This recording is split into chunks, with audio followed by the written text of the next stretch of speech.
ஆரம் தாழ்ந்த அம்பகட்டு மார்பின் செம்பொறி வாங்கிய மொய்ம்பின் சுடர்விடு புவன்புகழ் நிறைந்த வசிந்து வாங்கு நிமிர்தோள் விண்செலல் மரபின் ஐயர்க்கு ஏந்தியது ஒருகை.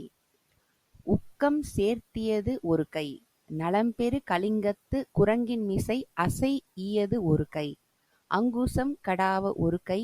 இருகை ஐயிரு வட்டமொடு எஃகுவளம் திரிப்ப ஒருகை மார்பொடு விளங்க ஒருகை தாரொடு பொலிய ஒருகை கீழ்வீழ் தொடியொடு மீமிசை கொட்ப ஒருகை பாடியின் படுமணி இரட்ட ஒருகை நீள்நிற விசும்பின் மலிதுளி பொழிய ஒருகை வான்அற மகளிர்க்கு வதுவை சூட்ட ஆங்கு அப்பன்னிரு கையும் பாட்பட இயற்றி.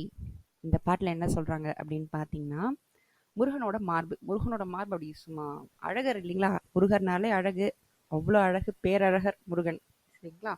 அந்த முருகனோட மார்பு வந்து அவ்வளோ அழகா நல்லா பெருசா அகண்டு விரிஞ்சு கட்டு மஸ்தா இருக்குமா. அதுல அவ்வளோ அழகா நகை போட்டிருப்பார். அந்த நகை வந்து எதுலன்னா சிவப்பா இருக்குமா. அவ்வளோ அழகான கற்கள் பதித்த அவ்வளவான தேவர்களுடைய மருமகன் இல்லையா, இந்திரனோட மருமகன் அவர். அப்ப அதுக்கேத்த மாதிரி அவ்வளோ அழகா இருக்கும் இல்லைங்களா? அவ்வளோ வலிமை பொருந்திய மார்புல அவ்வளவு அழகான ஒரு ஜுவல்லரி போட்டிருக்காரு சரிங்களா? சரி, இப்போ வந்து நம்ம போன பாட்டுல என்ன பார்த்தோம்? முருகனோட ஒவ்வொரு முகமும் என்னென்ன வேலை செய்யறாங்க அப்படின்னு பார்த்தோம் சரிங்களா? வேலவன் அவரு எல்லா வேலையும் அவர் தான் செய்யறாரு. சரி, அப்ப வந்து அந்த வேலை செய்வதற்கு தேவையான டூல்ஸ், அதாவது சாதனங்கள் நமக்கு தேவை. சாதனங்கள் வந்து பெர்ஃபெக்டா இருந்தா தானே நம்மளால வந்து வேலையை பெர்ஃபெக்டா முடிக்க முடியும். ஸோ அப்ப நம்ம சாமி அந்த வேலையை எப்படி செய்யறாருன்னா, 12 கை வச்சிருக்காரு. 6 முகத்தவருக்கு 12 கை இருக்கு. அதுல எல்லா கையும் என்னென்ன பண்ணுது அப்படின்னு சொல்றாங்க. இப்ப முதல் கை என்ன பண்ணா, வானவர் முனிவர்கள்லாம் எப்பயும் முருகா முருகா ஓம் நம சிவாய் அப்படி சொல்லிக்கிட்டே இருக்காங்க இல்லைங்களா? அவங்கள வந்து முக்தி லோகத்துக்கு அனுப்புறாரு. முக்தினா நாம என்ன நினைக்கிறோம்? ஒரு செத்து போயிடுறதுன்னு நினைக்கிறோம். இல்ல, முக்தி என்பது என்னன்னா உயிரோடயே இருப்பாங்க, எப்பயுமே உயிரோட இருப்பாங்க. அதான் ஜீவ சமாதின்னு கூட நம்ம சொல்றோம் சரிங்களா? உள்ள உயிர் வந்து பிரியாது, உள்ள ஓடிக்கிட்டே இருக்கும், இறைவனோட போய் கலந்துரும். அது வந்து அந்த மாதிரி இருக்கவங்களுக்கு முருகர் என்ன பண்றாரு, இறைவனோட எப்படி போய் சேர்றது, இறைவனோட ஒன்றரை கலக்கிறது எப்படி அப்படின்னு சொல்லி சாமி வழிகாட்டுறாரு. அதுக்கு ஒரு கை யூஸ் ஆகுது. சரி, இன்னொரு கை என்ன பண்ணுது அப்படின்னு பாத்தீங்கன்னா, அவரோட இடுப்பை பிடிச்சிட்டு இருக்கு. அதாவது இதுல வந்து என்ன சொல்றாங்க அப்படின்னு பாத்தீங்கன்னா, இதுல வந்து ரீப்ரொடக்ஷன், அதாவது மனிதர்கள், விலங்குகள் எல்லாருமே, பல்லுயிர்கள் எல்லாமே வந்து இனப்பெருக்கம் பண்ணணும் இல்லைங்களா? அது செய்யுது இன்னொரு கை என்ன பண்ணுதான், அவருடைய தொடையை பிடித்து கொண்டிருக்கிறது. அந்த தொடையை பிடித்து கொண்டிருக்கிறது எதுக்குன்னா, சாமி வந்து படி இழக்கிறார். எல்லாருக்கும் வந்து சாமி வந்து என்னன்னா உணவு கொடுக்கணும் எல்லாருக்கும். எறும்புல இருந்து மனுஷன் வரைக்கும், யானை எல்லாத்துக்கும், ப்ளூ வேல் எல்லாத்துக்குமே, எல்லா உயிரினத்துக்கும் சாமி வந்து படி இழந்துகிட்டு இருக்காரு. அடுத்தது இன்னொரு கையில அங்குசம் எதுக்குன்னா, யானையை அடுக்கதற்குரிய அங்குசம். எதுக்குன்னா, நிறைய பேருக்கு வந்து இப்ப நாமெல்லாம் இருக்கோம், நமக்கு தெரியாம ஈகோ உள்ள இருந்துகிட்டே இருக்கும். எனக்கு வேணும் நான் இது பண்ணிட்டேன், அது பண்ணிட்டேன், நான் இன்ஜினியர், நான் டாக்டர், நான் அத்தனை இருக்கு இல்லைங்களா? அதை அடக்குவதற்காக சாமி என்ன பண்ணிருக்காரு, கையில வந்து அங்குசம். அது வந்து மதம் பிடிச்ச யானையை அடக்கிறதுக்கு தான் அங்குசம் யூஸ் பண்ணுவாங்க. நம்ம சாமி நம்மளுடைய ஆணவம் என்ற அடங்க முடியாத அந்த நோயை எடுக்கிறதுக்கு சாமி வந்து அந்த அங்குசத்தை யூஸ் பண்றார் அப்படின்னு சொல்றாங்க. மற்றொரு திருக்கை என்ன பண்ணுது, கேடயம். இப்ப நாமெல்லாம் இருக்கோம், நம்மள வந்து நமக்கு உள்ள இருக்க எதிரி, நமக்கு வெளியே இருக்க எதிரி, முருகான்னு சொல்ற நம்மளை காப்பாற்றணும் இல்லைங்களா? அவர் நம்மள கேடயத்துக்குள்ள வச்சு காப்பாத்துறார். அதுக்கு ஒரு கேடயம் வச்சிருக்கார். சரி, அடுத்தது வந்து என்னன்னு பண்ணி பாத்தீங்கன்னா, மற்றொரு திருக்கையில என்ன பண்றாருன்னா, வேட்படையினை வலப்பக்கம் நோக்கி சுழற்றிய வண்ணமும் உள்ளது. இதுனா வேட்படைனா என்னன்னா, வில்லு அம்பு வரவனை நோக்கி செலுத்தணும். அந்த அசுரர்கள் அப்படிலாம் சொல்றாங்க இல்லைங்களா? இப்ப நாம இருக்கோம், நல்லவங்க இருக்காங்க, தீயவர்கள் இருக்காங்க.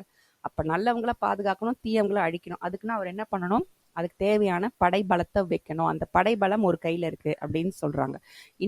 இன்னொரு கை என்ன பண்ணுதான், மோன முத்திரை அப்படின்ற முத்திரையை காமிச்சிட்டு இருக்கான். அந்த முத்திரை எதுக்குன்னா, உலகளாவிய தத்துவங்கள் நிறைய இருக்கு. யூனிவர்ஸை பத்தி தெரிஞ்சுக்கணும்னு சொல்லி நிறைய பேர் ஓடிக்கிட்டு இருக்காங்க. நிறைய சயின்டிஸ்ட்லாம் என்னென்னமோ ரிசர்ச் பண்றாங்க. நம்ம சாமியை கும்பிட்டாலே அந்த மோன முத்திரையிலிருந்து நமக்கு வந்து இந்த பிரபஞ்சம் எப்படி சுழல்கிறது, எந்த லாஸ் ஆஃப் யூனிவர்ஸ்ன்னு சொல்றாங்க இல்லைங்களா, அதை வந்து சாமி வந்து தன்னுடைய மோன முத்திரையின் மூலமா அந்த மாதிரி தத்துவத்தை தேடுறவங்களுக்கு சாமி இந்த கை வழியா உணர்த்துறாரு அப்படின்னு சொல்றாங்க. இன்னொரு திருக்கை என்ன பண்ணுதான், தன்னுடைய மாலையை பிடித்து கொண்டிருக்குதான். தன்னுடைய மாலை அப்படின்றது சாமி சொல்றது வந்து என்னன்னா, முருகனே வந்து வேதம். அந்த மாலை எல்லாமே அவர் வேதத்தை உணர்த்துறது.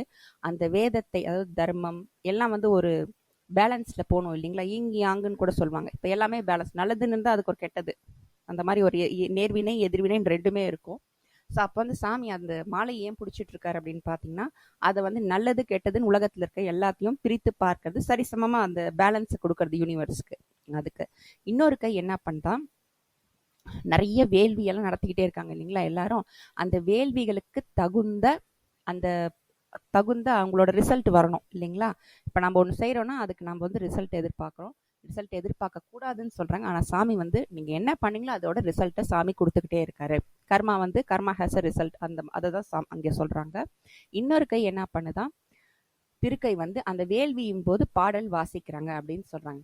பாடல்னு என்ன, மத்தளம். அதாவது அவர் சாமி வந்து இசை வாசிக்கல, என்னன்னா இந்த ஹார்மோனி ஆஃப் த யூனிவர்ஸ் அப்படின்னு சொல்றாங்க. என்னன்னா, ஒரு இடத்துல வந்து இப்ப நம்ம சொல்றாங்க இந்த இடத்துல வந்து இந்த ஜனங்க வந்து அழிஞ்சு போயிட்டாங்க அப்படின்னா, சாமி இன்னொரு இடத்துல இன்னொரு இதை வந்து உற்பத்தி பண்ணிடுவார்.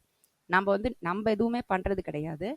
நான் இப்போ என்விரான்மெண்ட்லாம் கொடுக்காங்க. ஓசான் லேயர் ஒரு காலத்தில் ஓட்ட விழுந்துருச்சுன்னாங்க, இப்போ ஓசோன் லேயர் அடைஞ்சிருச்சு. ஸோ அதை வந்து சாமி என்ன பண்ணுவார், நம்மளால எதுவுமே நடக்கிறது இல்லை.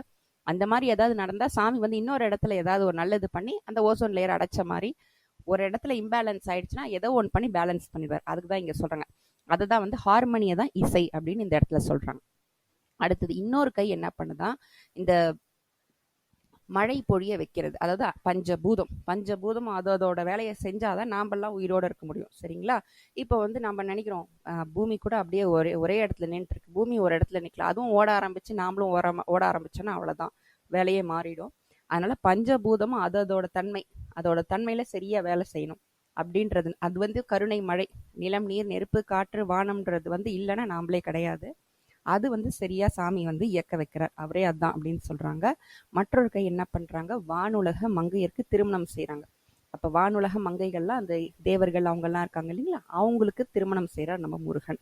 அடுத்தது வந்து என்னன்னா, இந்த மேற்கூறிய 12 கைகளும் அவங்கவுங்களோட வேலையை சரியா செய்ய தான் நம்மளால பிழைக்க முடியும், இல்லைன்னா போச்சு. அதை சாமி நம்மளுக்கு லார்ட் ஆஃப் யூனிவர்ஸ் வந்து முருகன். சரிங்களா? அவரோட திருப்பி திருப்பி திருப்பி பண்ணி இத்தனை வேலையும் பண்ணாதான் நம்மளால பிழைக்க முடியும், நம்மளால வாழ முடியும், நம்மளால நம்மளுடைய சாதனையை செய்ய முடியும். சாதனைனா நான் சொல்றது வந்து உலக சாதனை அப்படியெல்லாம் இல்லை, இறைவனை நோக்கிய தொடர்ந்த சாதனை. மிக்க நன்றி.